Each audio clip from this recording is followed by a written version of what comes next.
Good morning, Houston. How are we doing this morning? Okay, so I'm here with Jill Tucker. Hi. And Jill is one of these amazing counselors here in Houston. Oh, thanks. You're so welcome. And I would just like to introduce you to her and go ahead and tell us a little bit about what it is that you do as a counselor. What do I do? What do you specialize in? So I'm an LPCS, so I supervise LPC interns for their clinical hours. And I work a lot with mothers of teenage girls. So I worked with teenage girls almost exclusively for a long time, and now I've got a little girl of my own. Yes. And I realized that kind of focusing on the mother-daughter connection. Oh, speaking of little girl. Yes. She's here with us. Hi. Hi.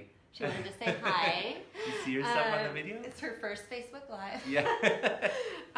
But so now that I have a daughter of my own, I really am focusing more on the mother-daughter relationships and kind of guiding moms through all the tough stuff that comes along with having a teenage girl specifically. Sure. It's kind of a way I can still be of service to the adolescents, but by the work with their parents. Yeah. And oh my gosh, you know, now that I have a child of my own, I feel like I really get the anguish that can come along with like struggling with your kids. Oh, sure. So. Sure. That's awesome. Yeah. I think that's something that you need more, and I like how you kind of tied that into what you used to, or what you still do as well with the Truth Tribe. Yeah. And can you tell us a little bit more about that? So I co-own Truth Tribe with my amazing business partner, Jessica Haskell. And what we did is we realized that there was a need for girls to get out of their heads and into their bodies. And so we both became yoga teachers, and we integrate yoga into group therapy for adolescent girls. That's awesome. And I love yoga. we love yoga. And we just hired someone.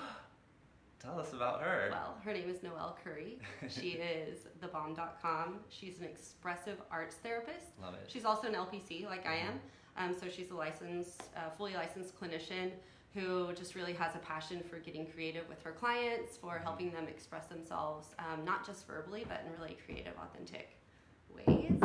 And so she just joined us in June. She's amazing, and she's worked pretty much exclusively with teenage girls for the last 4 years or so. And I feel like... so creative arts is definitely something that's a passion of mine as well.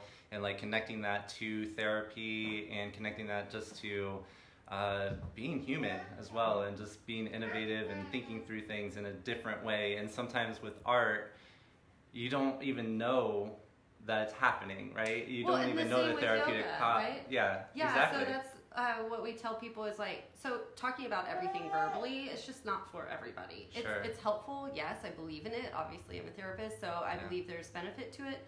And sometimes, you know, I would go to a yoga class and process what was going on with me without having to think about processing it. Yeah, that's awesome. It's just, art, I think, is a similar experience. Yeah. Yoga is kind of like a moving work of art, right? Yeah, that's awesome. Yeah. So I like the connectivity that happens with that as well, and I think there's like a authentic part of you that comes out through the creative process, or through motion, or just like connecting to our bodies as well. So that's really awesome. So what would you say, and I always ask this question, sorry, my hands. Is your arm tired? Yeah, we can switch. You're gonna switch? We'll take awesome. turns. Ooh, we can hold it together. Oh, it's a better angle. So, I love that. What would you say is one of the mindfulness activities that you do, or one of the self-care things that you enjoy to do? Oh my gosh. I know, there's like... Where to start? Okay, well, so, yoga, obviously. I feel like yoga is a moving meditation.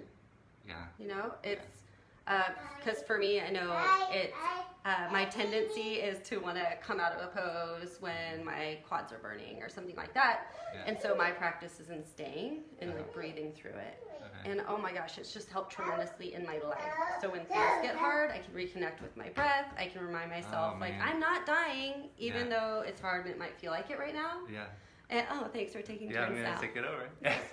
And so yoga, but also how yoga shows up in my life, just like with my breath, with, you know, setting intentions, and also just one of my like favorite things to do is take a nice hot long bubble bath Oh, after yeah. I put that little busy bee to bed. I can imagine, yeah. And I like to read in the bathtub. Yeah. It's just my me time to decompress. It's like just Yeah. get out of my head. Yeah. You know, it's just another way to get out of my head. That's perfect. Yeah. And when you said deep breathing, that is like number one thing. Just a couple weeks ago, I did a video on just the square breath and like breathing in for 4 counts, holding it for 4 counts, breathing out for 4 counts, and then coming across and restarting yourself. And it's so centering. And it was so funny. After I did that video, my mom was like giving me some comments on how I should do that a little bit better. And I loved it. I was reaching for those comments, and I really appreciate it. The feedback on presenting anything like that is really helpful through this whole process of putting stuff on the internet as well. So yeah, and you know, I love things like the breath activity you talked about, and just ways of kind of getting like grounded and centered. Where's my egg? So a client's mom brought me this probably like 2+ years ago, I think, but it's a positivity egg, and supposedly you hold it and it just like absorbs your negative emotion, leaves you with your positive stuff. But things like just holding something with a certain purpose can be really. Yeah, Aspen wants to hold it. She has some negativity that she needs to get out. Get rid of that negativity, girlfriend, because nap time's coming soon. But yeah, just like having an object kind of to hold to like focus on what the sensations are and holding it. That's awesome. Can also kind of get you out of, I don't know, whatever you're in, and focus on something else. Yeah, I wonder what there has to be some science behind that too. But there's gotta be. There has to be. We should look that up. We should.